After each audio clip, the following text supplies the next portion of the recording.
Yes. Keep tagging Uncle Zion.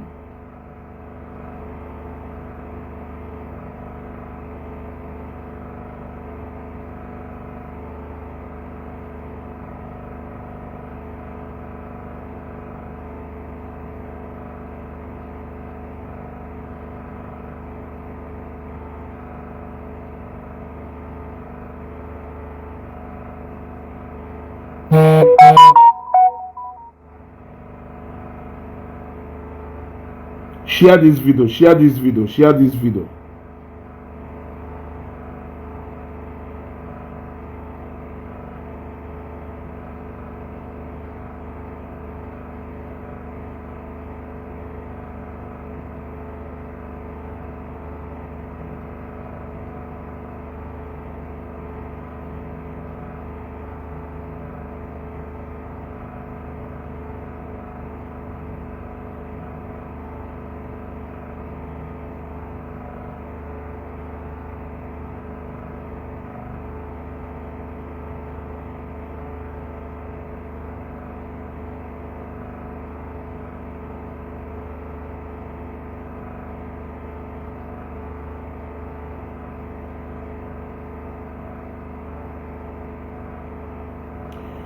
Only join or share this video. Because I only you request to join. People are here waiting.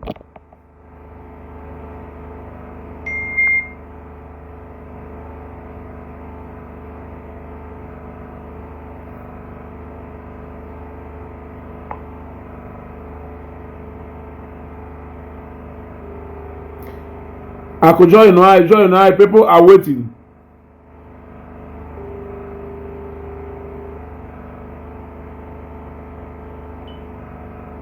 Only in Ebi, share this video, share this broadcast if you are here.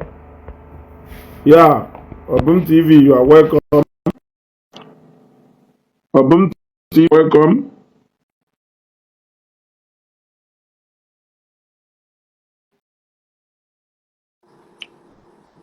Yeah, Obum.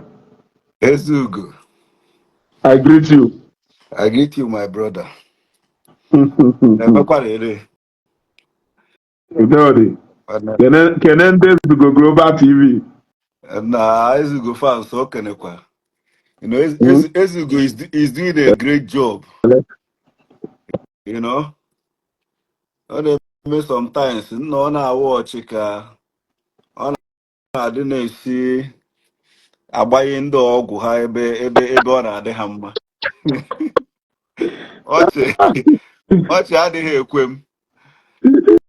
So mara whether they like it or not, buy ga-adịrị mma and a ga-correct iri ihe na-adịghị aga. Exactly. Obido gawa ọfụma.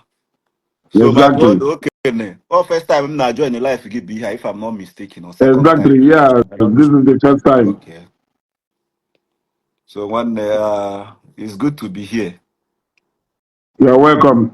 You are welcome, sir. Mbo dogu kewo na. Oh dogu kewo. I wa kwesịrị na-aza gị sa. Eki esi aza sa. If only you head woman, isi gosi na ịnọgodo ebe niile na-ajụ ka fridge. Mgbe agara side ahụ onye ọ na-ya egwu head woman now. You know. And before I forget, congratulations to your endorsement with Nwago. Thank you. Thank you. Ogosi ni na-eme ọfụma. Thank you.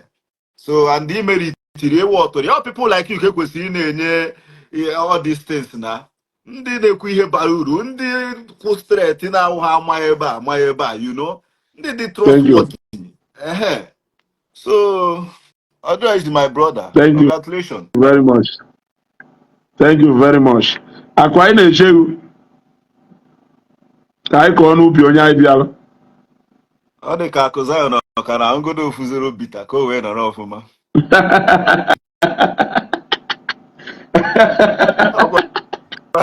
Ọ sị na oje graduation onwe ya nwaanyị enyi ya zoro ka ọ ṅụọ ka ya chọrọ ka enyi ya. Akụ pawa. Odogwu zoro. Odogwu ekerekwa gị. TV, in about today, I will allow you to moderate this program. Mbalezu, God, I beg you, I can will, be I will a hand you over. Ọ kọrọ abeg ka anyị bịa ọgụ ma kwesịrị ankọ ihe a mana Mụnwa nyere ọda ka m na-atị ọnụ atị anchor the program. oke nsogbu adịghị ịma na ee amaghịzị m ma nwanne enyi ya akọ since yesterday ka ọ na-afịọ tigbuo zọgbuo ejikwe akụ eme nke a ịmago ndị si na ọha nwa ihe a na-aya on social media wee bupụta ofu story na akụ na one lady or one man. Okay, we bido from one man. Oji wee eboro ego with other things. Onye ọwụna na-eshi ya na-eme. So na Ako. Yes.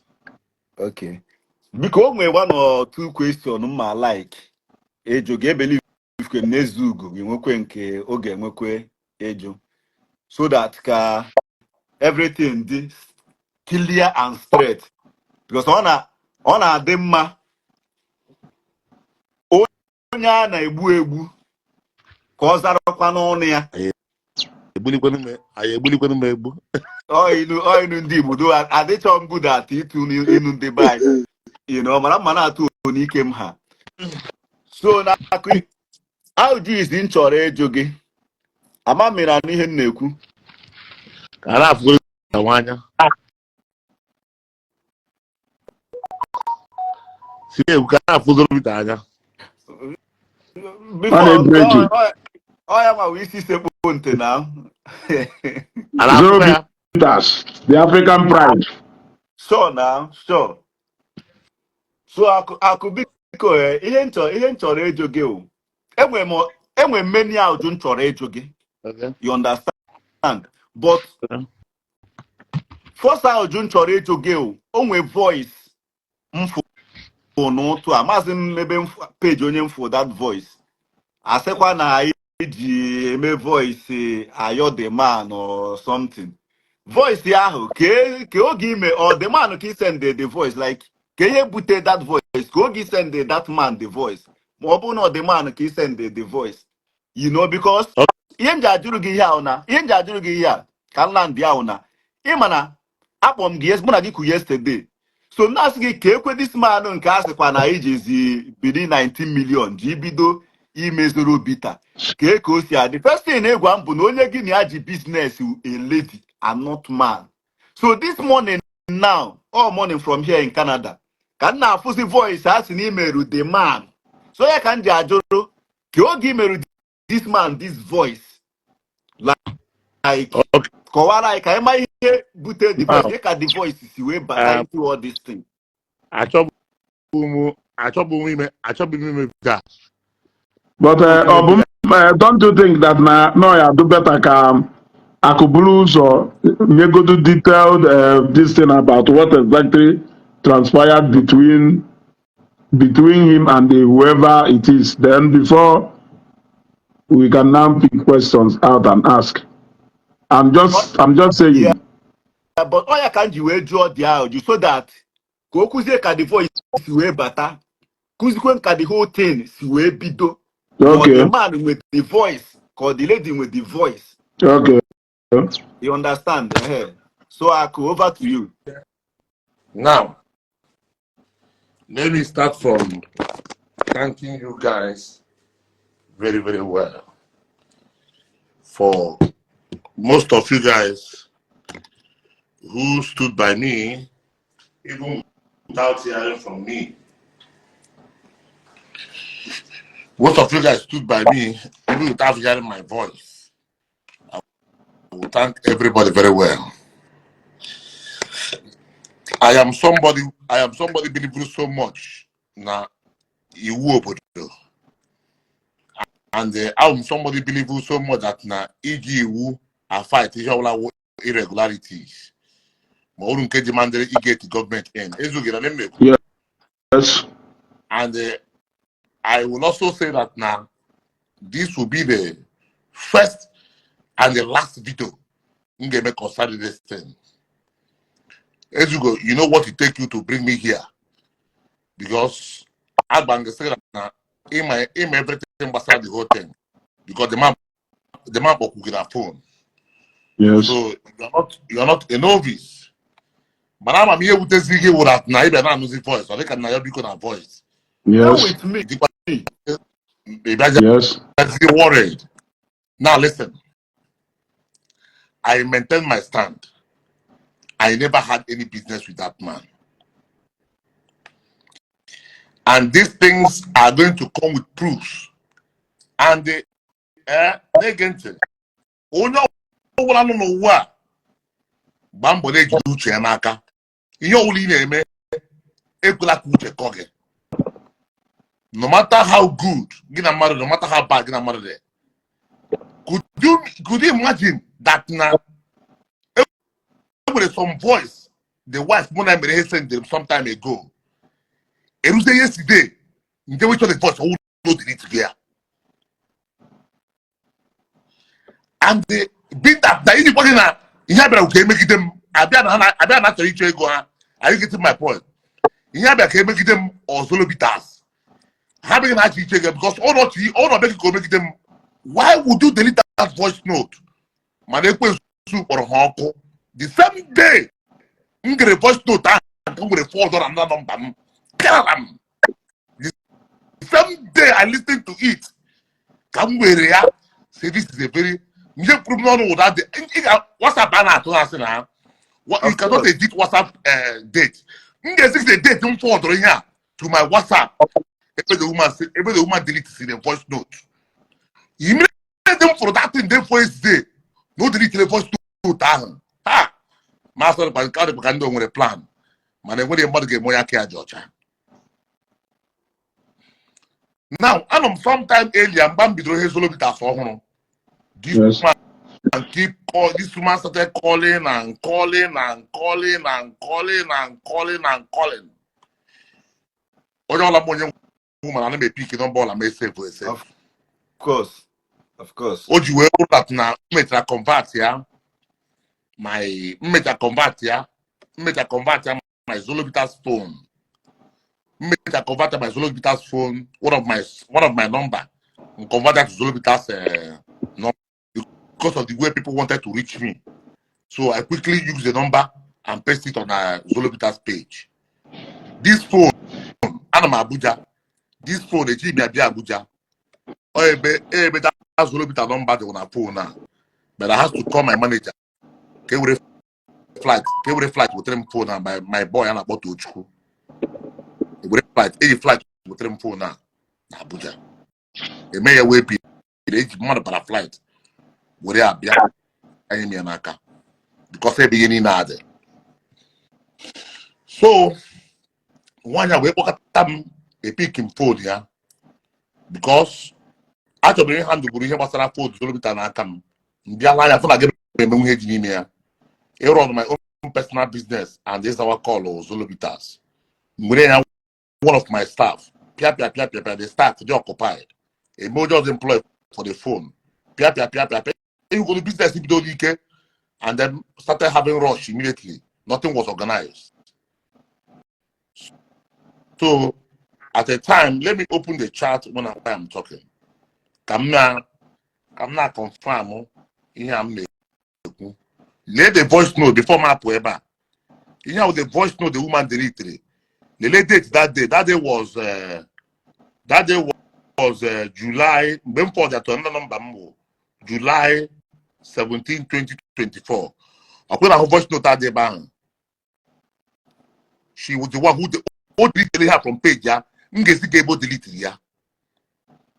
Man, voice here and voice here, the bang.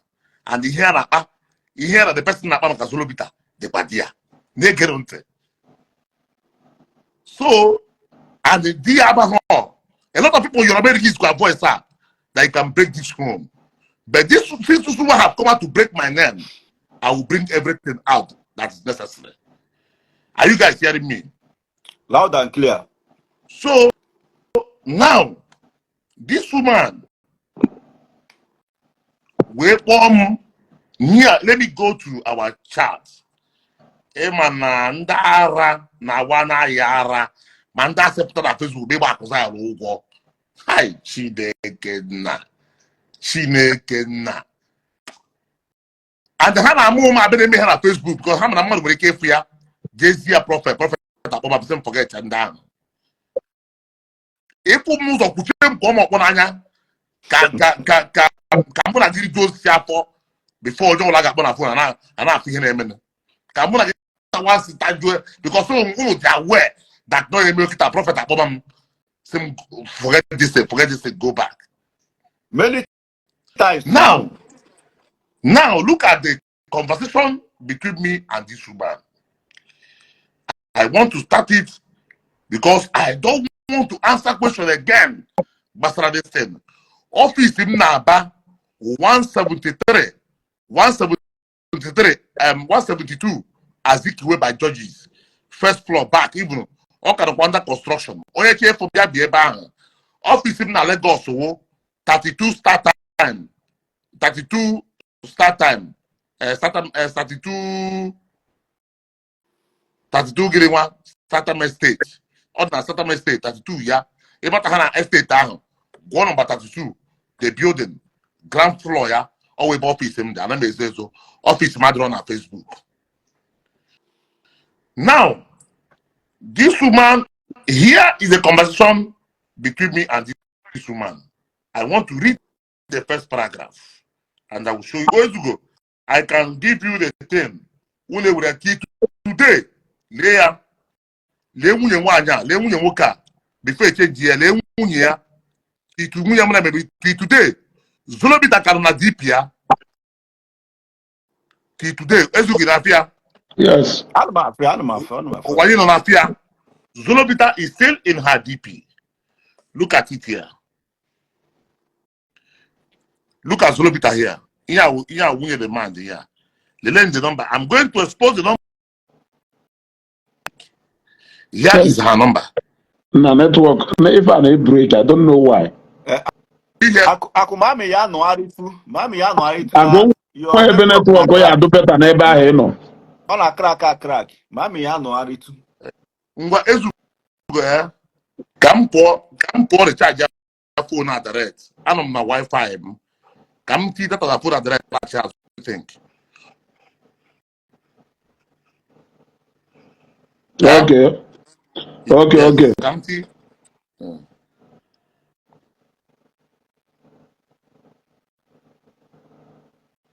Okay. Ọ bụ m mana I'm like iti ọnụ n'ife m amahọ. When this thing, when I got the information about this thing, before Akwa join, I called that man on the phone. Okay. Then where do that man? I asked him questions. Where do that man say Ebayela Akumbibi? Or sim no. He said if you're gonna Akoha melu. Or sim na ha will go for distributorship. Okay. Where do I say all these things are whether na akola akukelu or na akola akukana. These things are not the fundamentals in this uku. Even if there is need for settlement, everybody must have to understand that these things are the fundamentals at this uku. Did you borrow money to Ako? They are saying no. What is the problem?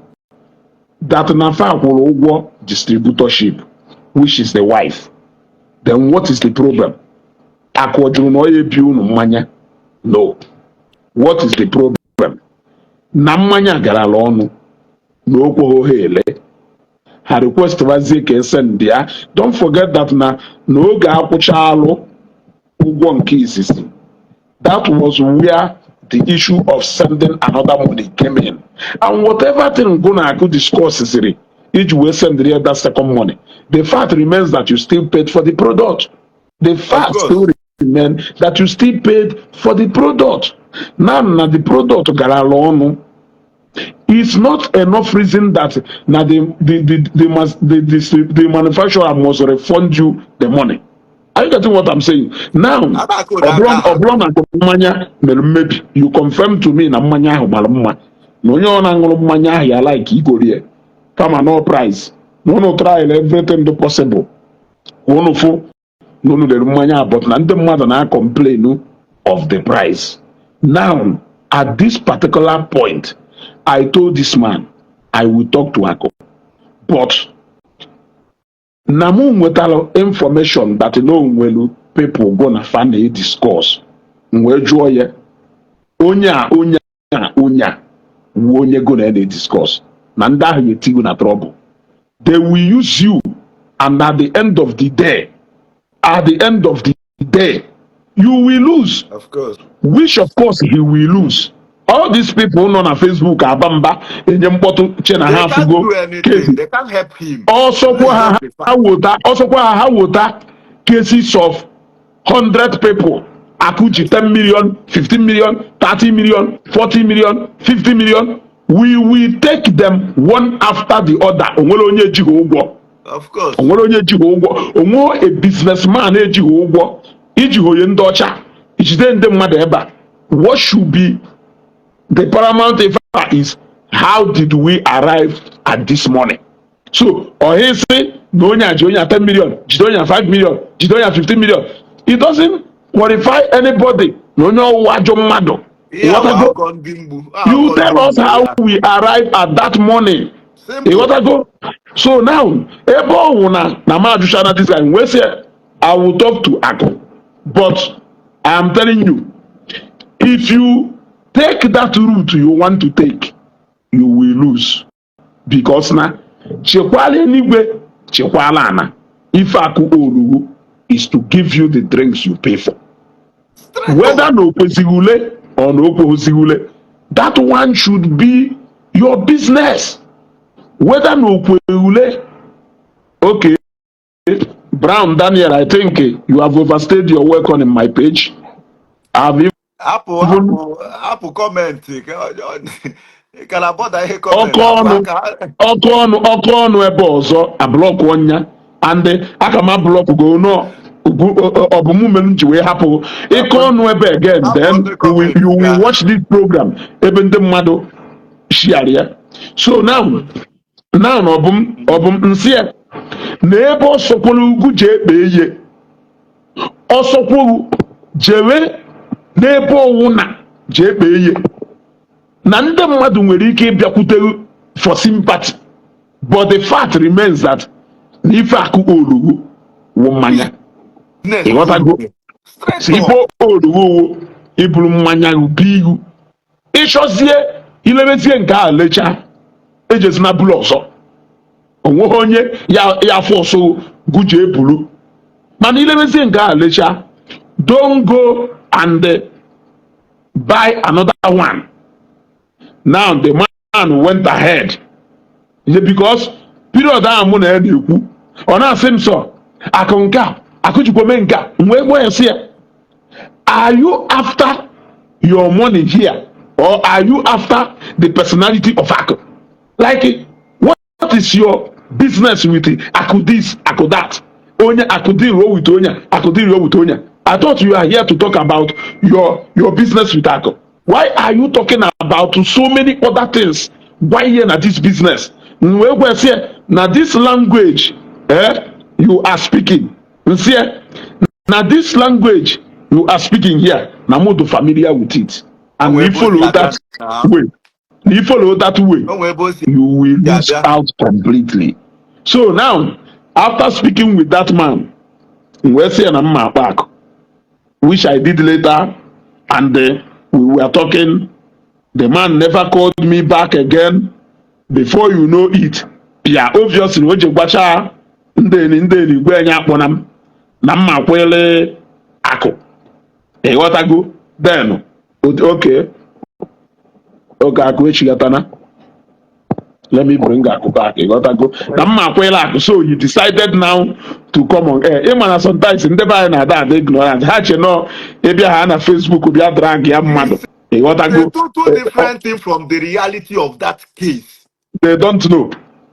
That is the thing. They don't know. And this whole thing, the fact that now, when we go do, it will take a good person, when you waste the money, he consider whatever complaint in after business, after even way, to say, okay, Ngwebo no do na agemi like this, agemi like not what you want and what you think. Only to talk eme. I will accept all your requests. I'm sending you your accept your request. You know, but I'm here na buy. And but the main thing you go on the thing say Biana Ewutem is that if Biana put in public you happens here menu. Kubezi another thing. Well, that's your personal thing, That is the Magunyo. thing. That means he do it after the business or your money. No, like he make your personality on ya. Not making any sense. I don't know why our people is like this. I could ebe network to exit the program join again. People are waiting for you. And then with some particular group of people on this Facebook who yeah the do after who ebas ni he do na emonya hey buria Now, twist Okay. everything like so let me just I'm not putting open on, yeah. So maybe I was a mommy home no eh, last or no last. you know because of the voice was send the na date you send the ebe July that Okay, 17. side ebe no. And the So na oji zero bita kame profile picture up till now. Marty tomorrow we'll put the mother you open up again. Okay. So Leo okay Jeba. Okay. Now the wife and look at her number down in case anybody check okay because the man is only years old. Come in at us. Le number you na ji here ba. Ezuga kwa na fear. Yes, Gabani. So now this woman now opened a conversation with me on the February 29th, 2024. Look at the first conversation between me and her. She was the one who sent a 2 voice note. And these 2 voice notes, you can read this one where she was pleading. Just go here. Oh my God, the phone for the listener now. We can't even see it. So, what the money in a gola here? Yeah, I take him time here, and then when me, I go mama. Aku check adem anap go ku no man ya ka mana ikuru that is nyai the whole stories because a lot of people the interested them at the main thing Okay, me so because ya now, go say so me meta open ya the here me conversation. Ezugo, ngenye gi ihe agi post. She opened the conversation by saying with a voice note, this voice note. Uncle Zion, good morning, sir. Zion, we move.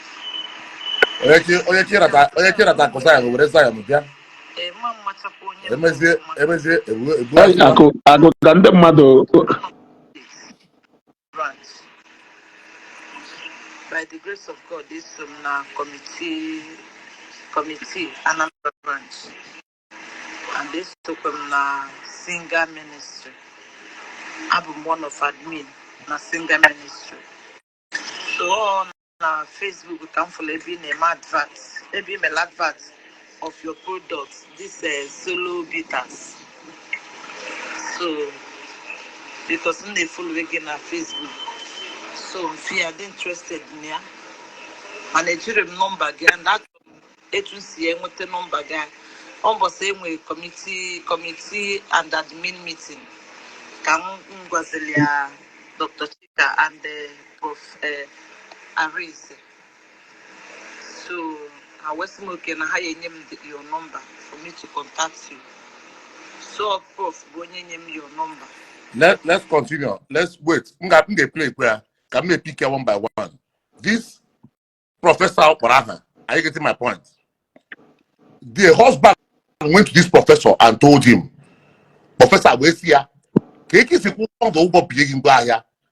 Ebutole mu yegi ngwa ahia ebutore. Ibe na be ego. And they na ana owo gi kwuru ụgwọ, ọnwụ yegi kwuru ụgwọ. The professor just say, oh no, go wako ye with ega and drug it. Yes or no? Ogo na go to beg this same professor and all the book ya. Ogo na go to beg ye whooped at this morning. Iye ma de go big by only supply wa guy a block where they get it. I just want to picks up the voice can go. Just kind of. Okay, volume please. So have to pause here. Follow me and that na mama call letter. So we decide I can drop all voice message. I'm on letter. Ihe n'ọnụ ife a n'ọnụ ebe datin ka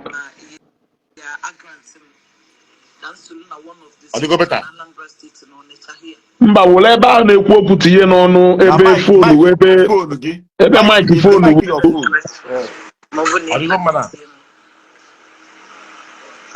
increase.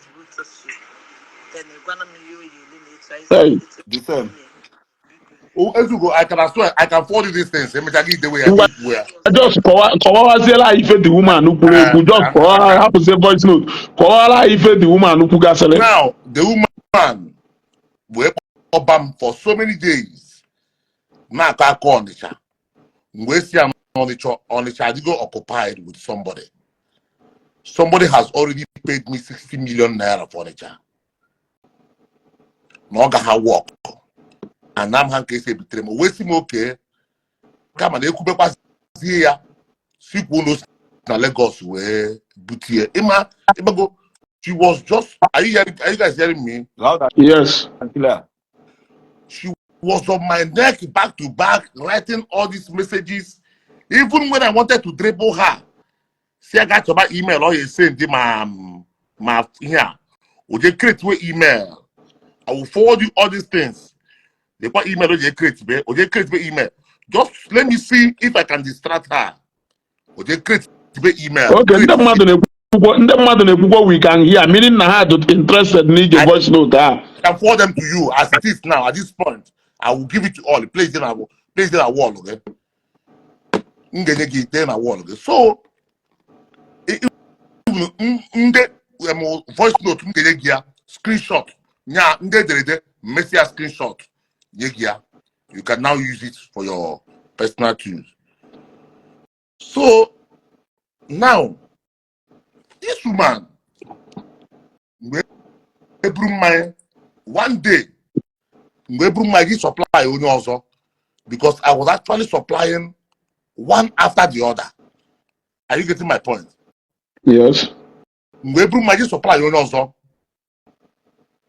my motor will be on the chat exactly. Amamo ihe di nwanya agata ihe otudu nwanya udi as better picture. Amam ihe di nwanya atọkwugo m ụgwọ the first one was 10 million naira. You getting my point?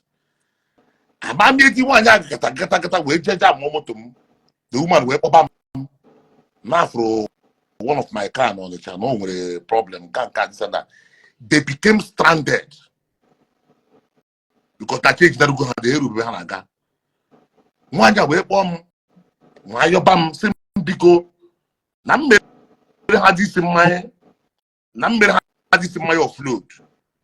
They were my Apogum Hoku, and I will go on a Mayana Abian Nambiko Namber had this in my offload. Nambe I go when can and then when a popular phone came back send their picture opposed to now people call Opozia's week this and that and this and that.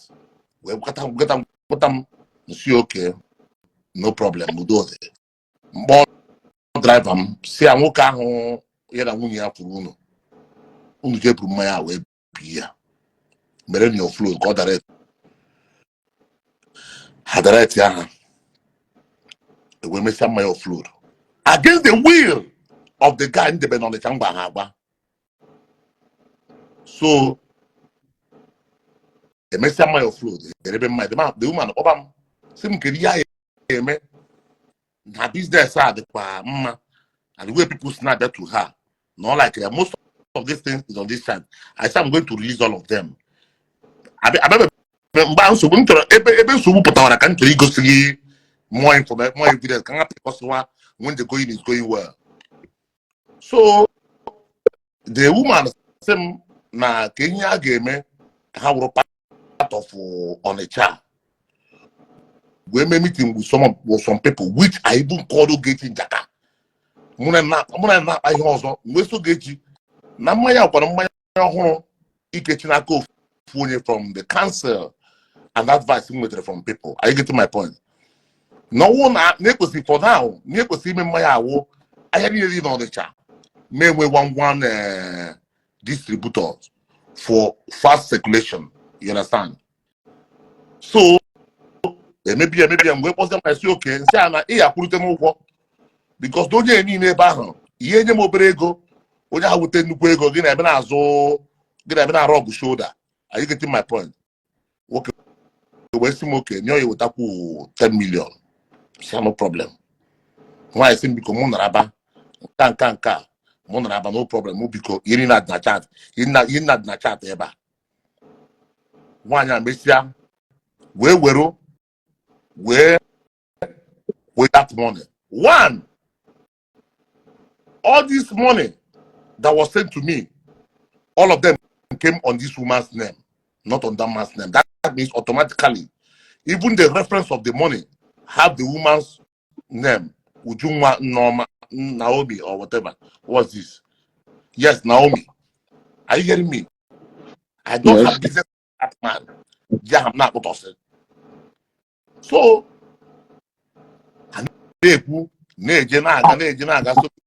no one them oya.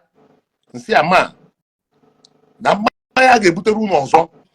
Now you put a money na. Money in a for because that you trail am or jebe Lagos. Hello Zenkun, I drop or a brunkabu gaba or simoke. And somebody see Buria Braba na. Ya we hear na not the mass. Even bar self, yeah, dia. He would if it's a say photo.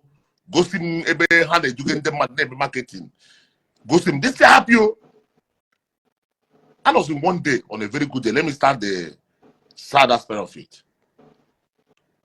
On a very good day, the man called me. That's after I have called the husband, I have called the wife for like a day or so. Are you getting my point? Yes. Moka we mo ecclesia na mo no chokwara no ka mia 10 million out of a guy from see oga is again okay say me business though before that okay yes not to mia 10 million out of a guy from go with the bank call the bank see oga na business our business crayfish and all my money after you pay to a company account. So you calling me now, I'm just going home buy and I come na phone. Master can accountant and confirm more payments. Okay? You calling me now just to transfer money to you. Now business everything. Go from behind. Say go back. And I call their card and get million. Million. From there, the man be the one on phone. For that moment, we stop picking the phone. So yeah, make a we one day, see I know some. We one day, see I know some. I told you welcome. We some. See ya. Okay. You think that from na phone, when you go, unuji book on my account. Why is your husband calling me? The woman blatantly told me, ignore him. He's on chat here. Ignore him. Totally don't talk to him. You say okay. Nsobadro. Nwoka abịakwụkwọ si am nne oge ekwe go start. Nwoka aja ekwe go that nwoka okenye arụ ala ahụ. Oye ekwe go this part. Maka na ọ chụ na ọdọm na Facebook. Ọ ma dị isi adọm mmụta isi na-adọrọ ya. Isi nke m dị mma. Ya ịdọ ha m ngwere ego nye gị mpaga ebe ahụ. Aragba anya. So the man oversee nke anwụ ga mgbe nlekọta nwunye wee chest just for this. Mgbe chest was say oga. Ọ na-ajụ nwunye ga-ajụ. Eche m maka na nwanyị obi n'ụlọ. Eche m ma nwaanyị ka m na business. I don't do ask that woman question. Why is you stopping me here now? Instead of I am only going according to the instruction of who gave me this money. Stupid man. Made the Moderator and Director is not going to. On the cost of doing that, this woman see Maria radio advert, me Maria, nya radio, send Diego, nya I paid for her for almost 6 months. The receipt is there with me, everything on my phone. Oh, Messia, or same for who go, Eja in my hair, oh, one apple, Eja guy na that drink market. You go, me with a what over 80,000 naira. And him receipt, for I say, man, look at it. I need to go sing card simple. Facebook, yeah, he must learn a lesson. That was the last word I told him. I told him you will learn this from the path you are going, you want to learn in a hard way. I told him the path you are going, you are about learning in the hard way. And that's what you go to promise. Once I minutes last, you go to one them. From the path you are going, get hard go. Mana oh you now. Look at the payment here. I will play the voice. Here the payment here. Unko hanima here. Kebi kide me promo. Oja ola usolo bita kodi me. Yeah, but they lie back. Get into the voice. Yeah, why am I there? Akwa hanima here. So as to hanima here, leave about. My one. I get my advance. I get my advance. What are they?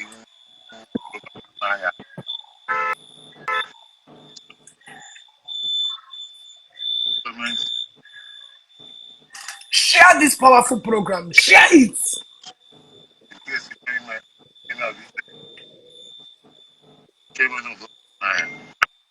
I'm coming for advance. And I believe that it wouldn't matter now. Because I've created a market here. I'm coming for this advance.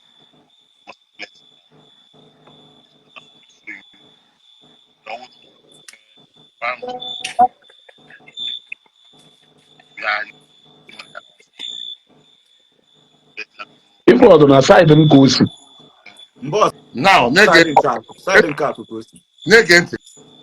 when I after sending the voice, yes, okay, nadalo, okay for ya. Okay, nadalo, okay for ya. At this point, that target didn't go past for here. I go make that home. Aku chere go Ezugo mutu go do onwe gị ka ịma mụrụ side gị kosi mutu go do onwe gị.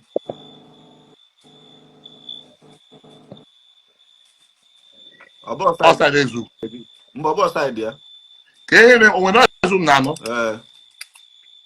Oge mutu go do onwe gị. Akwụsịgo. Okay. So, na-ege ntị. Ezugo mute yourself now. Add this woman, you will take your time and block one about. Onu watch video that man numero. Onye ni munu sere adako. Onu watch a live program ni nemelo. Onye ni munu sere adako. Ezuko All in like every join them block me immediately. Yeah, we do to Matthias. Don't pay them attention. Yeah, do to Matthias. So now, at this point, Muna Wanya, Drena Ma, Paranaga, there was no issue, Jane Musobu, Mboya, or Sim Make no. Even up to down to August 28th. August 28th, look at it. We are talking nicely. Today, I don't want a video post to my like here. Master Man, send it through video. Yes, send it. Look at it. At this point, when I make nicely now, dear avoid logo can miracle. It's been knock. So at the time, Maga on a chat. So one guy bomb same Piamabia, a Zionite. He asked him to put 50 cartons. A beer 50 cartons. You want it bound. So I said, you go Maya will not come there last that he wants to talk to me. Master K4. I said, my one man of the Siana Nako na Diego okwe bi ya ngwa afia. Hey, this is a di ya. ozugbo the number nti na phone ma wuru nwoke number ya pop up nse ka mkpọ the man ka ọ bịa n'ebe a and to God who made me and you ihe ntori ibe ụlọ ebe a confirm ọnụ ihe okwu n'iru m ndị skọta m jide na-eti ya eti ya ntipie my God n'anya because ọ kparịrị onwe ya escort m jibere ime aja eti ya ga-eti that day ọfụ si n'anya na abụ mkpọba nwunye na post ya ka ebe digide na bịa nara aga ọsị m ndị asị m na iwe na-ewe m n'otu m si akpọkọrọ ka ife mee na mgbe gwa nwunye ya ife mee na nwunye wee gọọ wee defend the man wee sị m na mmanụ ta m ji aka m bịa na enwere ike ndị most of the things na voice record ọ gbanyere m ebe a the woman gbanyere m ebe a na mmanụ ta m ji bịa but only one significant voice m ga-agba iru unu and the woman was clever she went and deleted it but that same day sendere m ya mfọdụ atara end of my number smart move. so mgbe si the woman ị na-ekwunye nwunye gị ihe dị gị bịara ime ya na-eji m na-ekwu ọ dị mma kedu ihe m mere ya ọ mụ na emere business call him and talk to him na ọ mụ na gị mere business na mụ na emere business what is all this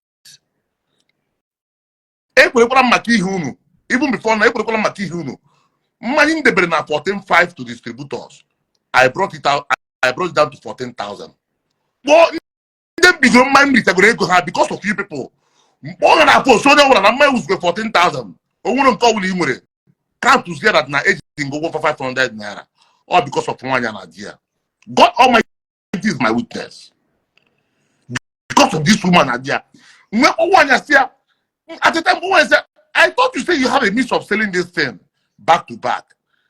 Oh, when you make it now, this is Zolobita's phone, for example. I will just even you're in a type up to na phone, okay? A type when I search him, or you book the thing of Mokoya. Let me just type, are you into drinks before? If I almost your contact a phone now with that question, I will always ask you that question in a little manner before. Because I know that this is a new drink. Which are you into drinks? Just let's see. Almost contacting na phone now. The headline, are you into drink before? Headline in na phone now. From the question now. Are you I'm not for everything. I'm not for everything. Are you into drink before? I ask how many people be here? Yeah, are you into drink before? I will first of all ask you. Some I will ask them to go and send their pictures of their shop. I want to verify. I ask questions before going into this business. I know what kill other bitters. I boycotted them. Other bitters they put us in. Restem and then fridge ni mahia. Man in the razu ni mahia. Then the bitter had you one. I didn't want my own to go that way. If I had supplied the bitters to the kind of people now I can be a bitter, even till tomorrow, if I had collected money, my brother, Ezuko in a mood, we're not hearing you. Douglas Benjamin Usele, yes, I could ask me before giving me. Beautiful. Dano Smith is he asked me the same question. I must ask you this question. I ask this question. Are you into drinks before now or into beverages? Yes. Let me see your picture. Let me see the picture of your shop. I want to see. Yes, sir. If I have opened that door for everybody to pay,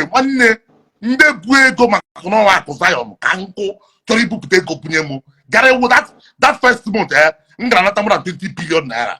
But I was selective. I was very, very careful in selecting. I was avoiding a day like this, calling me names for peanuts.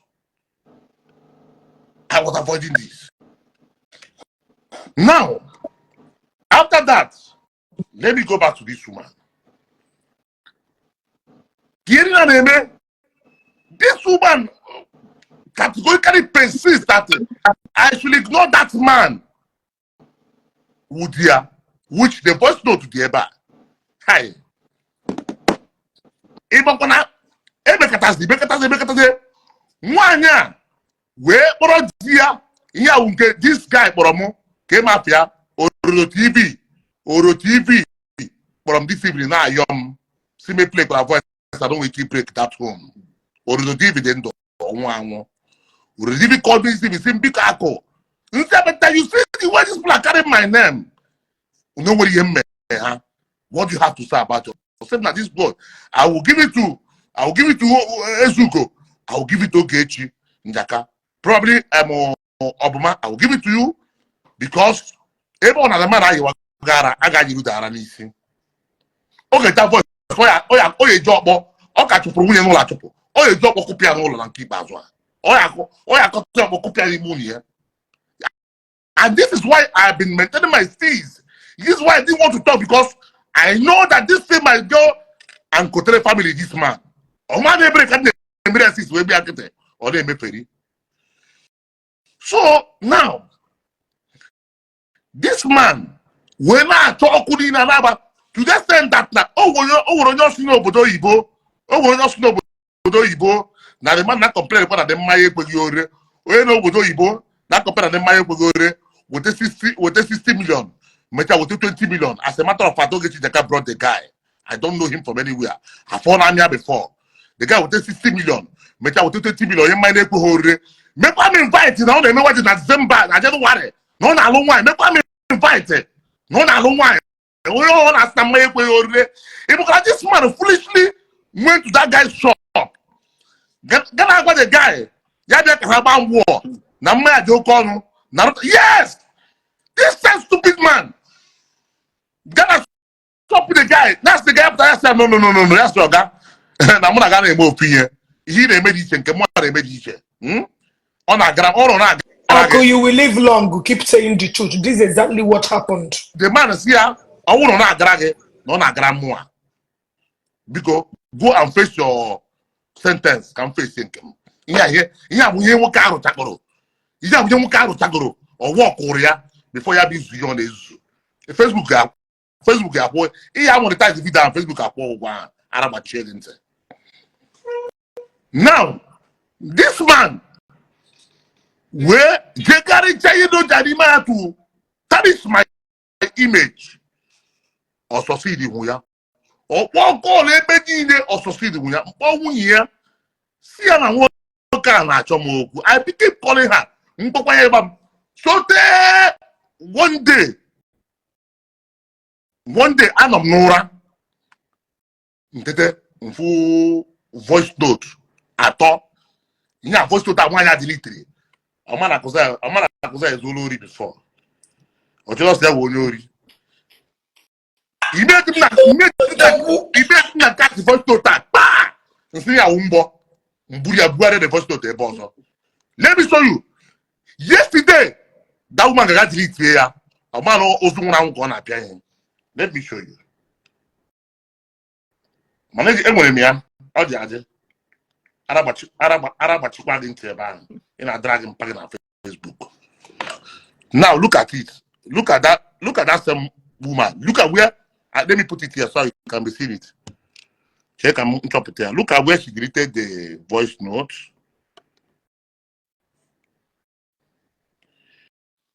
And they all delete the voice note. Chef will delete the right up back the voice note up. Share this wonderful program. They were similar to your crew. They were similar to your in the voice sound. Or just delete the voice note. Or just delete the right up. Just watch and see. I'm mad now, this stupid. Or I'm not this stupid. You are not this stupid. I am. Look at Leah. Oh, delete.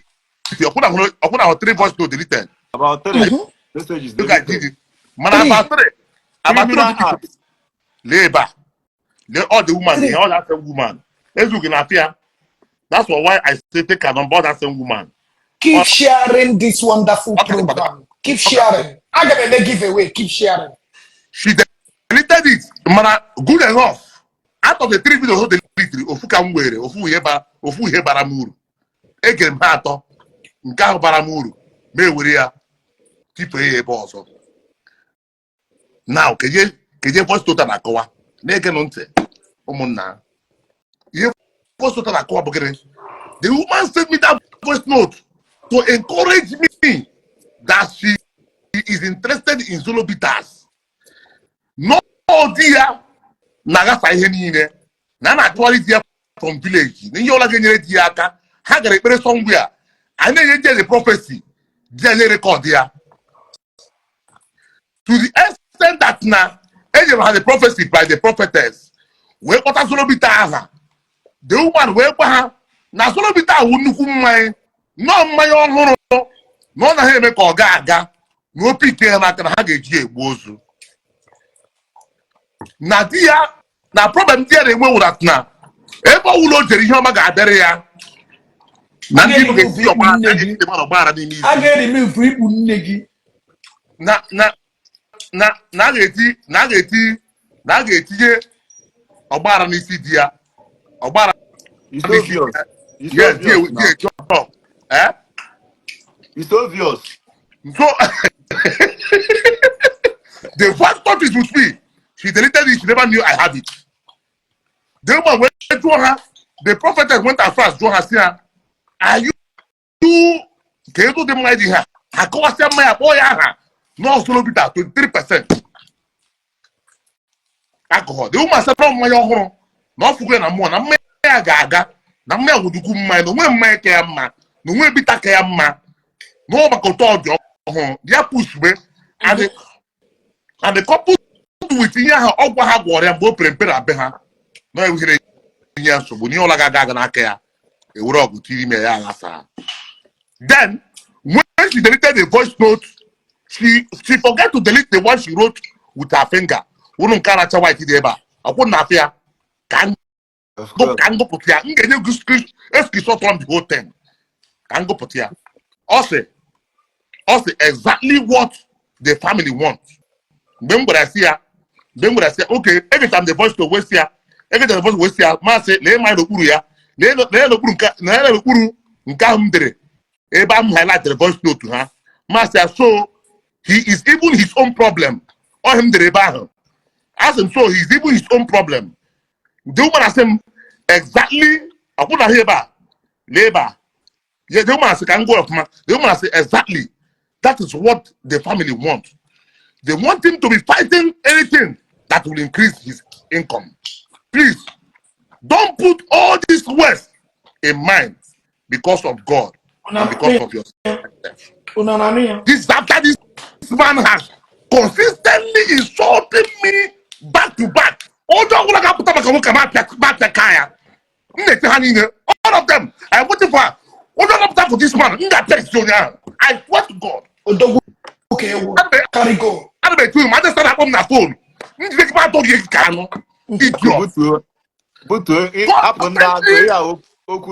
Continue. Constantly, this woman was trying to let me know to avoid this man. Who made this man avoid? Constantly, back to back, with her message, with her voice note and everything. Now, 2 weeks ago, the woman that called me on a fateful day, from the call. Messia, because normally, when they phone company more when they job man on weekends. Because I don't like my home with customers. I hear me. So that day was on Friday. We sat to the phone and damn naka. You can watch it. Say, man, if a drum phone at that very day or more. Or say, my uncle. Now, what can I know here? Not try everything humanly possible to control this woman. This man, went Mubiko, mu onwe ka ngesi were ga anya achi ha. Not to go tired. Yeah, about around 2 weeks ago or thereabout. I said not to go tired of this man. Yeah, we can get nya achi heka. Yeah, wo after no. You know some men wo ka ignore. Including a voice note to Mr. Drogechi earlier. So the woman said, no one can get see with the balance. With the money, yeah, the man. Come on. No, you see now, so Ikpu nne gị enwe shame doing. You're not going to see that they grow Maya, but I'm not Maya, a say off man. See, okay, fine, see ya. Oh, yeah, voice note, I have a fire. Voice note is for that woman, not for the man. Not for that become proof. Not for that good for nothing man. That voice note, listen, underline this. That voice note was for that woman and not for that man. It doesn't matter. What I keep telling that woman is, I have no business with you. My first Katia, okay, that's a what take over some money. At the time I told him, you don't know business, but this time around you will learn it in the hard way. Okay, he will force to make us a conversation constant more. Okay, Jack, up here. He will be forced to up here. And then, all that I got on Facebook, I can't acquire finish to. All that I got on Facebook. Let them do their work. Now, I am prepared before now. Now, better see. Even man over one night, we are not Bramumba. Yera Diano. The woman Nabram, the man Nabram, the woman Nabram, on my conversation. Ngezunia, Ngeskushota Nunina. The woman Nabram, caught off phone. It doesn't matter. Akoram always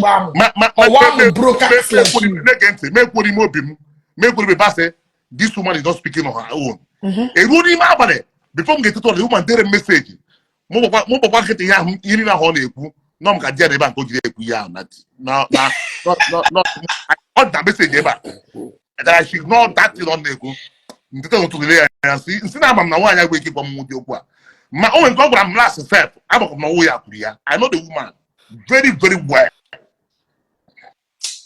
Now, I'm on that dress. When I was the woman, that's the woman. Get a put my balance again, my get a program. The woman last him to go to the put my banana, we came here and my uncle. Now can I have a mother. Now can we keep a baby my other? We have a war for my uncle. Come, what that? Hot na message now. It was about 2 weeks ago. This man, this 3 weeks, this woman will come. Same now. Because okay with the Zega. Oh, yeah, voice to town no fussy. The same way is them time 2-3 days. I'm the water the money here now. Who want race? No get some money. When I want you put your quarter, every the flow day, including the Zuka deba. About 4 blockers on my phone. About 4 blockers. What na for? One year, sir. Ega nasi me agia. Ebo na make a chikoto the camera ko gideki. Dikiti bit na ko phone. That was the phone na home ania. Yeah, me say how game. Yeah, how game. Mo ka bi to say the wasere mu pictures ndari ibe ya. Nde bloggers ndari ibe okogoro na phone. Say, there on na phone. Akona na me. Say the one pictures ndari ibe ya. Mbaka oba conversation mo na ya. Conversation mo na the man. Okay, that catch it to you on okay, wait, that I said was a picture. Ndari be got reported on Facebook. We see okay. Now so at the home. Now Nigeria kind of. I'm a music quota. I fuse white, but we are black. With evidence in our phone. You what I do now? Now the woman of Baba Zemba, yeah, that was only Doris the voice on me. Babamba, agreement to Hega, Madam. My name is bigger than this money. Muke Digi, a book my name for bad thing. And they ham Karega. You go? And that ham carry this money. Now, Muka, ya just or police or ya open court. Okay, Ako. Mbe the woman threat Akuchele eweniwe imonye kwalo na phone keda mba that woman kwalo na phone sigire ka nkwu okwu ka nkwu okwu even o mechara at the end of the day cover more no self say na do stupid. You see, So she was just telling me, school. Madam, wait, let me tell you what is at stake. Okay, I asked the woman a question. Can they see her chigwo eziokwu? Na akụza iyo mkpọrọgho si unu nyekwuo ya ego na distributor nọ n'Ọnịsha kwuru ego ole dị otu a. Kwuo ego ole dị otu a. Unu nyekwuo ya ego ole dị otu a. Ka ọ wụrụzie na unu bụ distributor na ọ ya anala onye ego a nala unu ego na. You told me the woman. Wee jụọ ya si ya ego ahụ akụ na jeru ọ najeghị ego ahụ as loan ka ọ najeghị as distributor na ọ naghị as a distributor ọ najeghị as loan ọ naghị as loan ọ najezighị ego ahụ as what na otirikiri ha wee narụghị ego ahụ nsị ya otirikiri unu wee nara unu ego ahụ as what otirikiri unu ịwụ distributor wee napụ unu ego ahụ ọ sị m no na m achọghị ikwu nsị ya I want to know isi na ọ ghọrọ unu aghụghọ wee napụ unu ego a ọ napụrụ unu ego a asịgonu kedu ife ọ gwara unu mgbe chere akwa eweniwe awere ewe na n'iwe na nsị ya kedu ife ọ gwara unu mgbe ọ na-anara unu ego a nwaanyị gbararịba nwaanyị ekweghị ekwu anything sị m n'otirikiri ya wee nara asịgonu ka ọ na-ajụ unu ego a asị ịghọta ife ebe na-eje enwere some important calls to make. Ya nwere any evidence o nwere ewepụta ya. My own evidence is on my phone. Enwere important calls to make. Just want to round up and leave here. Ako nke ajukugi ajo na ofumo ebo before. Just finish here. Ako mnakwa he ga-ekwu o. Mana what you gonna answer, what you not gonna answer. Unless you don't want to take this thing up, mana what you going to ajo the question, mana he ga-answer, na he ga-answer. Agbakwala gị yo. The woman in question, she's calling me. The one calling me. She's calling me. Epic ya, don't pick her. ipikie ya oke ọbụm ajụ oge agwụgwọ m ndị mmadụ ọnwụ na anyị chọrọ inyere onwe anyị aka na Facebook a asị ndị Igbo ọkwa ịmago na mmadụ m ife na nwa m na ahụ adụghị na nne m nwụrụ maka ife na nna m nwụrụ maka ife na famili anyị niile gbara ọkụ maka ife you are only drawing sympathy. You have to be honest.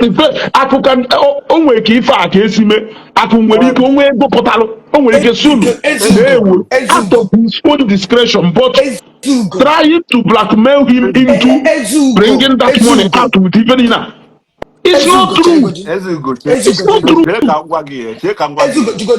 Jigodi this woman she mgbe ahụ ọ na-akpa akụ na-discourage ya not to listen to husband ya ọ makwa na all business ka ọ na-eme mgbe akụ chọrọ ireturn ego a gịnị ka ọ gwaga akụ gaa chọọchị continue my brother ihe na-achọ ikwu eforo akụ ịma ajụrụ gị about the voice onye nye the voice is not the woman onye ọnwụ na-ageru voice ya wee fụ how calm akụ dị wee made that voice ga-amata na ọ chọrọ isort that issue like ọ chọrọ according to Akụ ọ sịkwa na tinye ebidogo na-ekwu many things na-eme many things not just few weeks ago ka ọ ka made that voice upon everything the man na-eme still ọ dị very calm like this mean such voice okay na a ga-ama ka esi eme ya ha listen to me time. You know what is going on now. You know what's going on now. This woman and the husband felt I'm not going to talk so Akabura say pareba against me. She never knew I would talk. I get to my point. She never knew I would come back to it. And I'm being a old job. Voice note or the I na phone everybody see that they go get a ma or so soon. I go to that voice number and get to a good dear. Yeah, lion this thing when you enter like they will go voice note because one year destroyed her own family. Those voice notes too disturbing. Giving your woman the destroy idea. This woman was able to tell her, to convince her, don't give this money. This my husband only destroy her. Biko, I am catering for my children. So make what I queen give. You should not give up the then you should not mind about the man. Listen to me. Nah, forget that because teach you how. I don't understand that one. I treat him the ogu. How? How? For that man, Potagodu, ebe happen here Aku is no longer saying anything. Aku Epusila, you are done. also is that no all up to something. Epusila, you are done because Aku Iku can get picky. he ain't on Anjola Ekula, this is the end of it. Let them do their work. Aku, according to Ihi Kowa, gosi no gina the woman the business. I'm not gonna be the business and the transaction. 100%. Oge unu bido ịkpa maka business and distributorship and other things. Onwe oge o ji gwa gị na ya na di ya chọrọ ịdị involve or two of them chọrọ ị na-eme this business. Ka ọ na ya na di ya na-eme business already wee chọrọ ime this business. Ka ọ just bịa only on her own strength. I would not like to. Agama like it was. Okay. So that you know why Agama like it was. So that one year I go to 100 times. You're conscious. Yeah, Aganalo. I get to my point. I can not remember if Moku never did Gazuya. Moku never did Gazuya. But in the show war, no money. We have to Kupia. Where they Kupia within them Zirigi. Begin at all, I drag ego. One of the messages here showing that now I am not part of bring her back our money. Though later on, she later joined and I accepted. More work was said, they will make it or burato, which hallelujah, hallelujah, later get involved. Oh, not perform. How can that was Ghana? So we watch the hallelujah. The of these things. I said, why are these people talking like this now? I said, Moji Kenye no can tetezora. We put the man say, in a gay. How did you make to a business before Nando Gao? The next thing was why what can send the Basirum? What can send the Basirum? Shut up. Oh, I'm one again. Ako, don't explain to any further person. You have made your point, and the that ends the case. The woman sent the message to me. Now, that was the first time. That was the very first time. One year back to Kurumba was the time where you were still on Basis Nangega. Naga here. Why? Because they got to his week. They keep going around with my name. You went asking me go in Ayala. In Ayala. And they may pay who came by the business. Yeah, man, go to Wayachi again. Mona go Ayaba. Akwa get Tombia. So that voice note was for the wife and not for him. So if he claimed yes, I like trouble. Yes, very well. I said the photo to him. The man may pay page, yeah. Able play in a wall, yeah. I'm saying yeah. Okay, one more thing. It's more like a plead, yeah.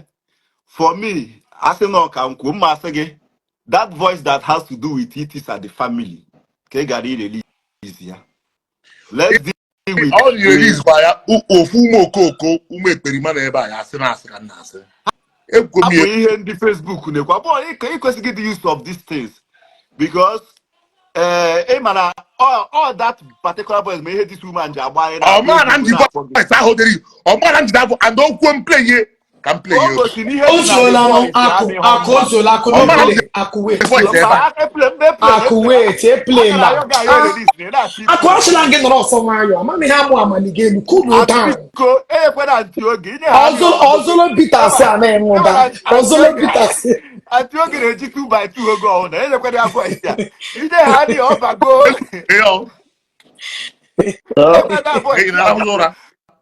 So, because voicing carry this a family. Like they here. The first is that now. This woman called Ezugo. Ezugo quickly contacted me. Some Odoge Nemezi break career down. Ezugo some yeah, we name one year today oku like this. No feel when answer I got me buta I got me with ego. See I'm back. Ezugo now went back to her. Go carry the man, brother. Go carry the man. Even over the voice note, over the voice note, the woman by the hallelujah. Hey, God, the Ozu na over the voice note, the woman. Listen to me. Listen. Over the voice note, the woman by the hallelujah. Where hallelujah, where for? Hallelujah, where for? Dormia. Get away for that woman. See, madam, or get a queen. Simba no pomo cow. Now we can okay, not hallelujah. Abada. Where's him? Not what this man know. Now this man not to abada say. That the man was that the husband was lying. That was why you have to. He went to don't abada. God as you may say, it's complain what. ana m abịa na Nigeria bịa na nna gị gwa nna gị amụ ya their comment. I told you, Are you coming to Nigeria in December? Yes, abịa m ịhụ nna gị. Dio. Akụ sorry man. Okay, akịka na-ekwu okwu. Ihe m na-ekwu ogene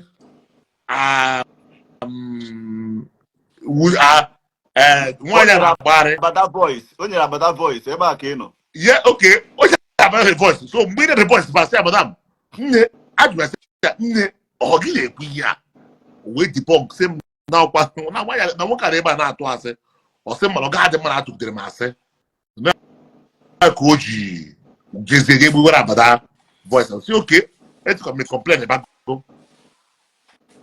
It's a majority go complain about. Okay. So Akụ lastly, Ima ihe nji sị gị that voice gị ebute problem between the family or it is and the family get released in here is that with all these things na-eme now with all the explanation inye o gosiri na the woman adịghị in support ihe dị ya na-eme from the day one.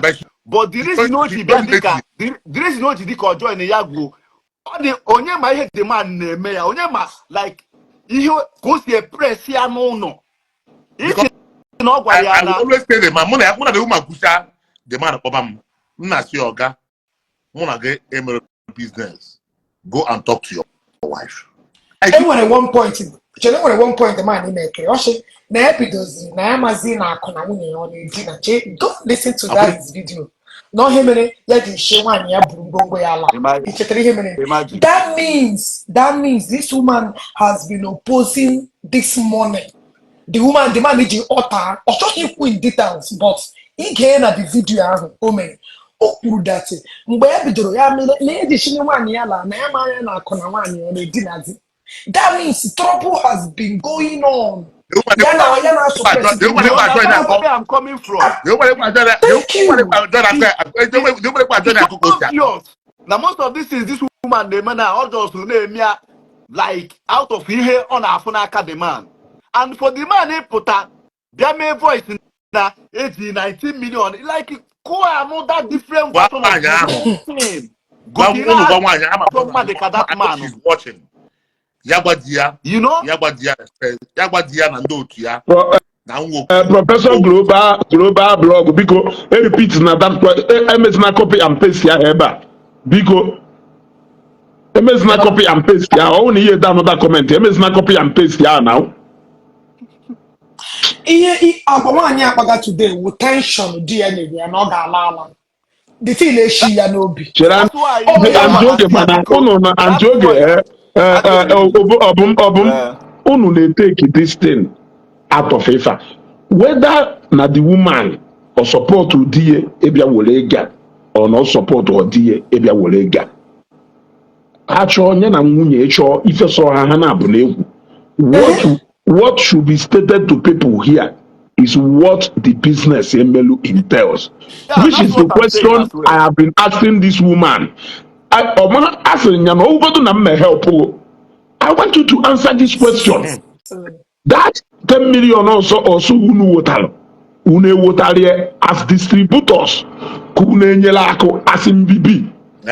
Osebo na ajụjụ a na-ajụ na aghụghọ ife ndụ. na-akụ ji style ji aghụghọ wee narụ ha ego ahụ si ya Imagine oke the DT. jenu nsi ya agreed nsi ya Sako agreed buzi and oge buzi jenu mango no. nọ ebonu ma na-ashout wee si ya oke agreed akụ ji aghụghọ wee narụ unu ego ahụ kedu ife ọ gwara unu mgbe ahụ ọ na-aghọ na aghụghọ ọ ghọrọ unu aghụghọ si unu gba ihe mbibi ka ọ ghọrọ unu aghụghọ si unu wetakwa na ego as distributor ọ sị m na ajụjụ a na-ajụ ya adịghị necessary na ife o ji wee kpọ m ebe ahụ ka m helpụọ ya na di ya achụ naanị na mma ya na-arịa BP na mpe na-eme nke a na ụmụ ya niile ahazi eje akwụkwọ na ọtụkọsịkwụ na unu ha bi na ha dakpọsịana na ile ahazi ekwe ka ọ gaa ọ na-ekwu ife niile ọ na-ekwu now na ife m chọrọ ka ndị be anyị na-aghọtaghị ya ọ bụrụgodu na nwaanyị a ọ nwoke a nwelu ka onye nye na ha na-eme ife nwere ike isi nọkọtasị oke out of my own discretion let me help these people. The truth must be established. Otherwise, how many people educate kept asking a question here? Akuzayon talk about the money. Which money do you want him to talk about? He simply no joke say no ka nkwu agbanu onye ọzọ ekwubezie enu na ahụ program ka anyị na-eme na ahụ ife dị na ahụ ife ndị mmadụ n'idi ka a na-ekiri ha na ahụ ejike kept talking about Akuzayon talk about the money now which other thing do you want Akuzayon to say about the money it has been said here na ego a na-ewetara ya for distributorship ebi ha some afia and na ha ekwozi eburu afia nke fọrọ afọ what else do you want Akuzayon to say about the money? Now, in this case, even if there is any need to return that money, somebody kpọrọ na Nnewi today. Okay, onye asị remove Ogechi, let me remove you now, so that I will bring you back when Ogechi goes. Yeah. Remove it there. Don't worry, Ogechi pụzie on block kwazie mgbe o chi gata back. Sorry. So now somebody kpọrọ na Nnewi a, somebody a respected somebody na Nnewi a I told that colleague if you want na-ekwu ọkọwachalụ m sị m na sisi etu a wee mee ife a na nyanwa sef ya like edo involve but the people ị na-emelu call a are they even willing to swallow the truth? Because even if there is any need to help them, the help must come at the altar of truth, so that they cannot repeat that mistake in ha na onye Hausa ma ha na onye Yoruba ma ha na onye ọzọ mee if you come to quench it the way they will go home believing that what they have done is the right thing and they will repeat the mistake tomorrow. Now that was exactly what I was trying to clear this woman from question on answer, meaning that this is business. You people must understand that Aku is not under obligation to give you back that money if he has goods to give you. If he decides to give you back that money, he is giving it back to you out of his own discretion, not under obligation. If you don't understand that, I told that woman, no suppose good recruit the whole soldiers needed on Facebook. Also, good Jane Force Headquarters Abuja. Also, Pegidi Jane Supreme Court.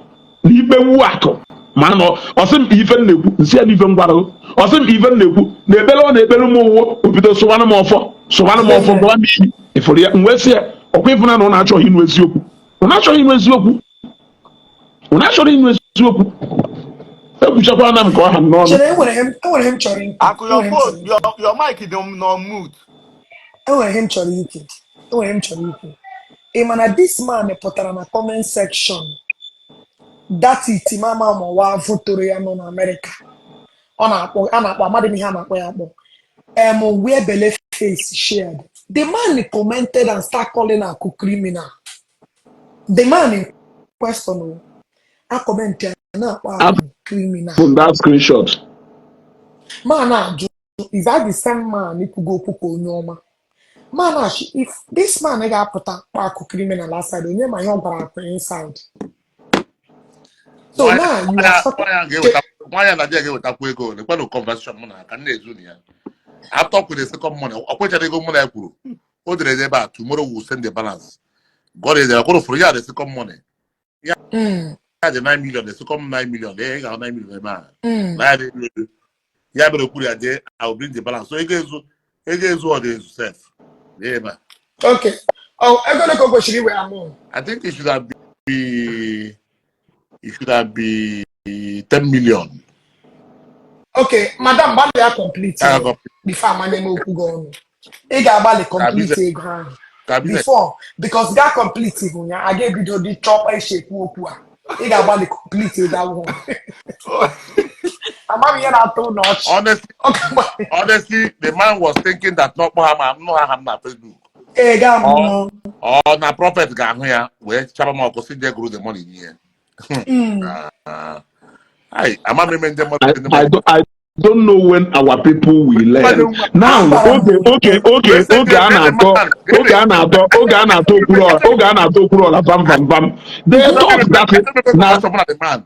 the man wasted them one picture Coco. They holding my younger brother and said Dropodo Ibo. Wasted the one picture Coco. So that here blogger. I'm the person after.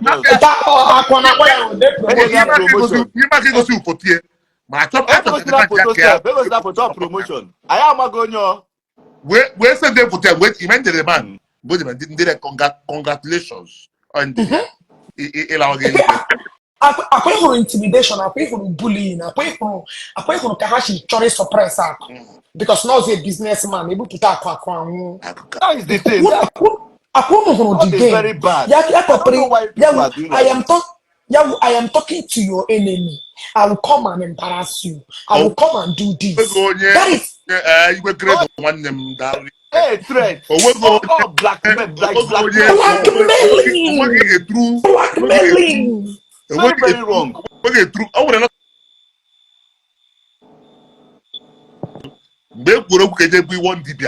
Anambra State, the man direct my phone because the man ain't resign all.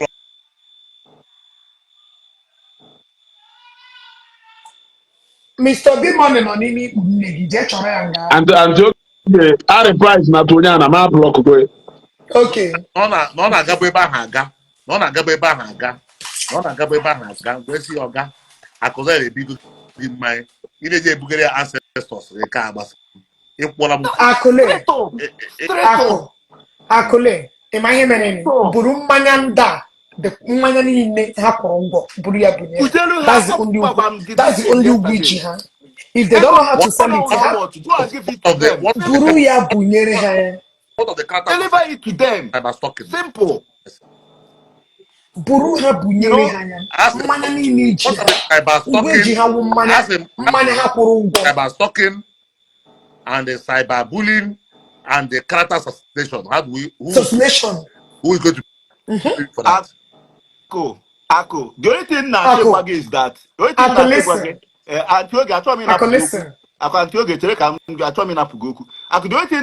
is that now. He decided on your own. He settled this whole issue amicably. We made that voice come more than. But even on our head, I go further to social media to do some certain things. Why the for business? Jake was the man in Aba that yogi. Jake was the man in Aba Banaka Karega 19 million. Yeah, rulers. Oh, yeah, I'm a hack. I could be one of your my brother Cherego, the more I'm Cherry, Bishop Cherry, Nakacholi Namukuno, Namukuno. I could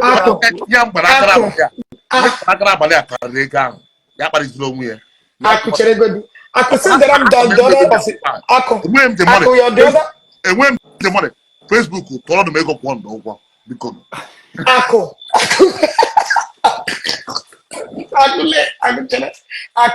that's the other rollers. When he keeps sending, when he keeps sending DHL. After me, but to 1,000, I can't shame me. I go last year into an age again. I go last year into an age. I'm not mega. Someone on the gas and we are good. If you're also, I do my head. Last question. Akwa If you know get that man, Borogi, we'll go there again. No we hog wagi na ha chọrọ iji ego mee na ọ chọrọ ime nke ọ chọrọ ime nke ọ need o ji need nke from nowhere. I nwere ike ịgwa nwaanyị ihe ahụ ọ sị gị na ọ chọrọ iji ego mee ọ na o need ọchị ime. Mana ọ na-ega aza nwa ya good. Awesome ho ha. Asị gara aga m atụ asị ebe a. Nke ọ na-emechita gbagwara mechita ya. Because achọrọ m ha kpọgodi na mmụọ kpọm na mmadụ na-ekpegbuo ha. Ogu na ọfọ ka m ji aga. The man sị m na ọ ji agba kọntena. Dowe kọntena ka iji agba. Wee ju bịa ọga. Ọ maghị na the professor ga meet na the professor kpọgo m before ya bịa to me.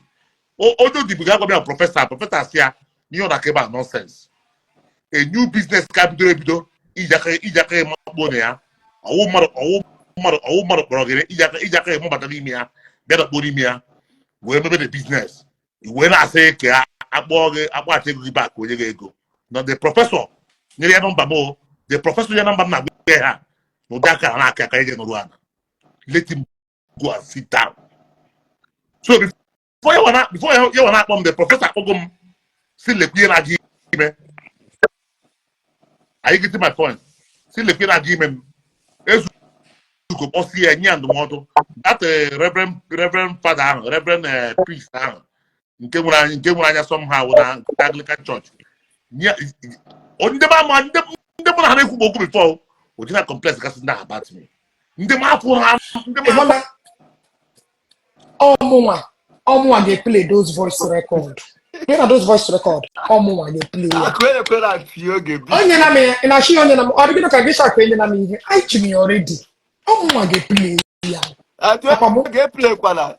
Eplay kwala ke. Antioge ọbụm akụ o nwere ofufe na-achọ ka nna akọwa ndị be anyị.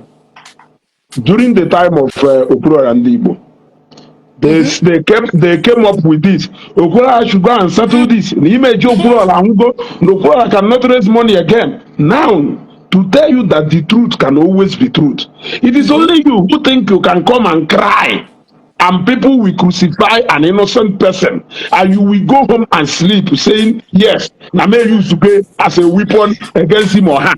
Today, Okwuluora ndị Igbo image and reputation has increased more than he is doing more exploit. Of course. He is winning more. He did not take anything away from him because people were lying against him. It has happened so many places. Now, my question is, when will people learn that coming? Okay, look at Ebidona. Afugom post madu making. Another case of 10 million, 15 million, 5 million, and so what? And we go do 20 cases of 10 million and 20 million. You will bring the case of 10 million. We will discuss about the case of 10 million. You bring the one for 5 million. We will discuss it. We will not generalize them. We will discuss them differently. We will know how we arrive at 10 million, 20, or that. Now to 5 million, we go here. People that you gave money, 1 million to 500. Now, ndị mmadụ na-ekwu maka business. Nwoke nwe Erisco tomato ka one girl the fame ka ọgọnọ nyelu bad review about tomato o wee mee the lady arrest. Ndị be ya na like ka ide use sentiment na business. Ndị niile a na-ekwu akụ please settle the woman for the sake of peace. I have never seen them say akụ okay, the woman na the man do wrong. Chain akụ okay, the woman na the man do wrong, but they were wrong, but they did not do it well, but they are not saying the truth, but you are only saying I could settle them for this. What of the image of somebody that has been, the man did not just come to Facebook to ask about his money. The man came to Facebook to peddle lies against Aku by saying that no borrow Akuego, that Aku borrowed money from him. Aku borrowed money from him. When you confirmed to me that Aku did not borrow money from you, you told me that you people paid for a distributorship. Now that answer is what the wife will fail answer now. That the other 10 million money.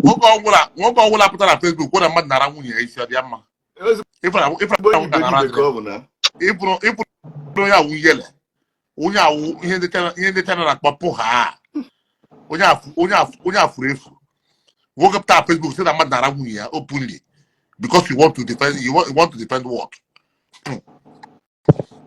I don't know. I don't know when people are going to learn.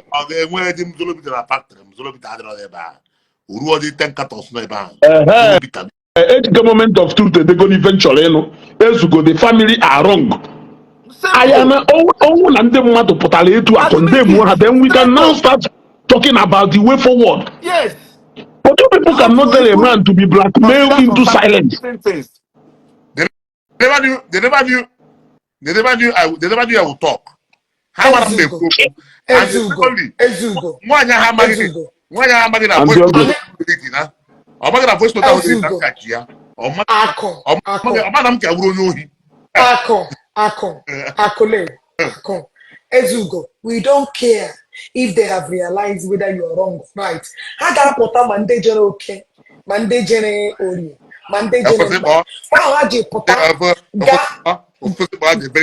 gaa na all the platform enemy atọ. Ajọ ga-ete ka mkpokwu a.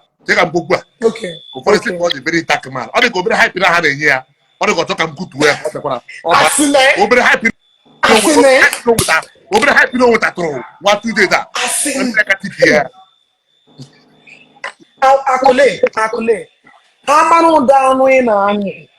Onye mere one ex-convict na-amada iwe a na-ewe. One thing just like this case, police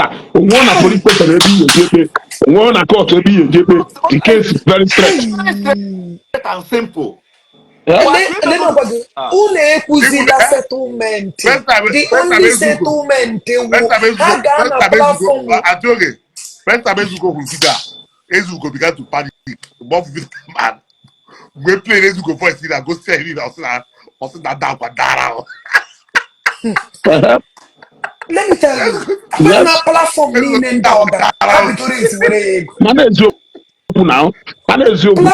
platform meaning that because that's the only alternative. Akko will not give you shaking. Akole, if you decide you don't supply the money, how about the account? Simple. Because reputation are destroyed what trillion billion.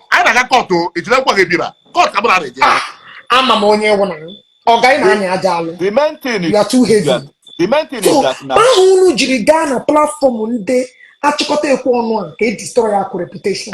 We don't give a toss. I told the man, say, I know you don't know what business is all about, but this time you are going to learn it and a very hard way.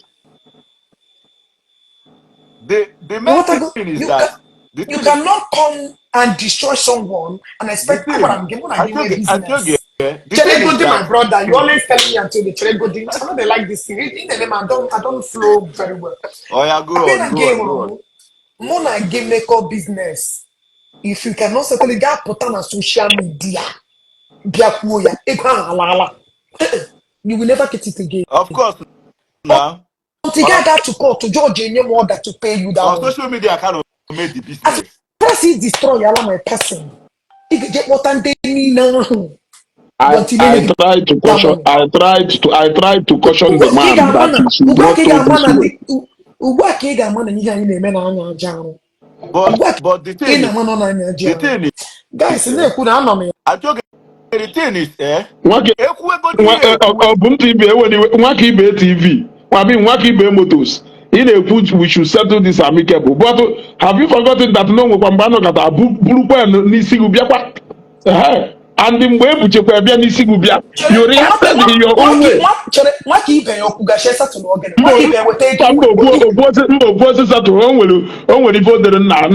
Address.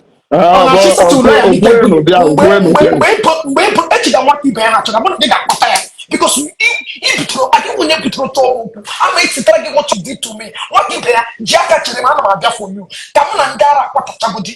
You want to get the truth. They want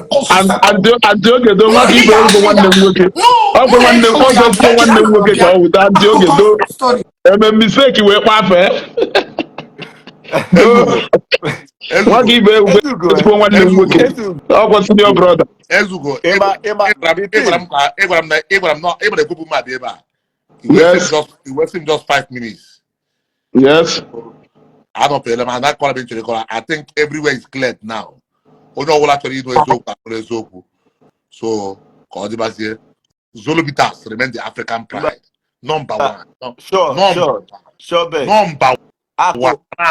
Aka. Until who they play as Zolobitas.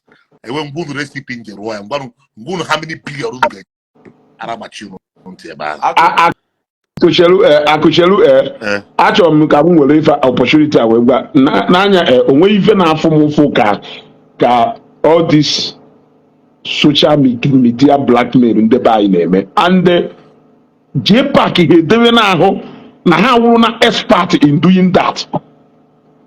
The ones you people have done, the ones you people have done over the years has never yielded any fruit, not even one. Not even one. It did not yield any fruit, not even one. During the time of Nwago, please don't take action. And now, even after Mofona, Ibulonya Aketa, the mother Nina Abunya Hokuka.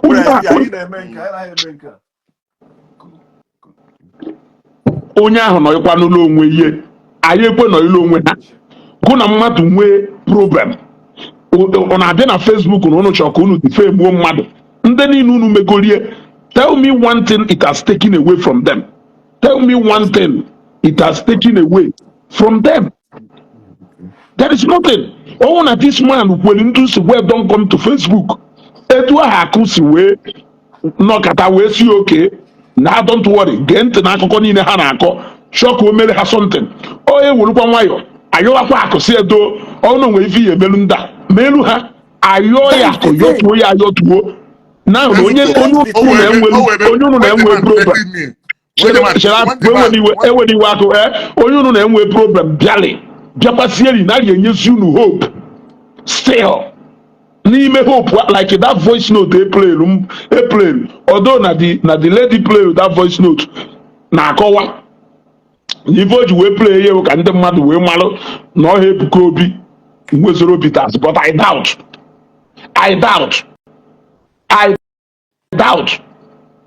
akpacha anya play that voice note because in the caption edere ebe ahụ ịyapụ ife dị na the caption. Now I don't want to know why she posted it but let us be objective when we are listening to that voice note. Onwere onye ga-egecha that voice note si na akụ a bad person. That lady won you shit. She don't know how to defend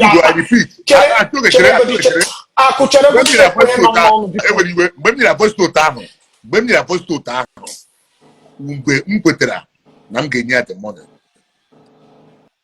Eruo n'ụtụtụ ya ka ndị ụra di ya tretịrịwa m na-egosi m ndị ọkpụgụrụ na fonu wee si ọga to hell with you gazi ka ndị ahụ wetara gị the money. Agụchere if another lady play that the voice note ụwa amụsụ ọ mụrụ anya na-anyụ ụbara.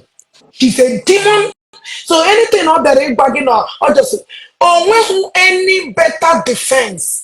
Ka ihe ji tinye ihu gị dị a na-eple ya iwe dị ama mgbe gị owu taa ka ihe gbasara akụ na-enye gị nsogbu. Agwara m na ọlọfụ akụmata gị chụpụ na ihe na-pretend na ipelekwara ya maka nke a you a liar.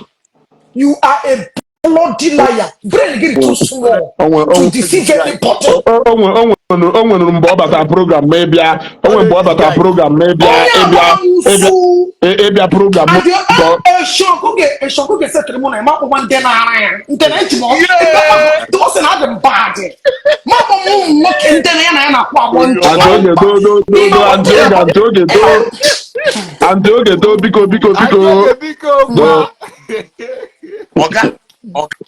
ihe anya wepụsụ onwe ihe dịka ọmụma o nwere ihe o na-eme. She knows what she's doing. Yana ex-convict dị na mma, yana J-pipe dị na mma, yana all this pipe dị ihe agwụ ọ na-emezi opost o jee paaki ejezie chi ya jezie caption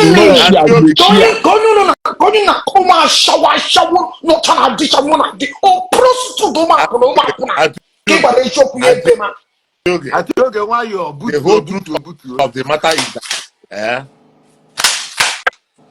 onye chere egbu ha onwe ga-egbu ya.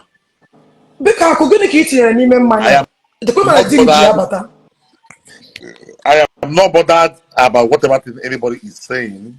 My own concern is.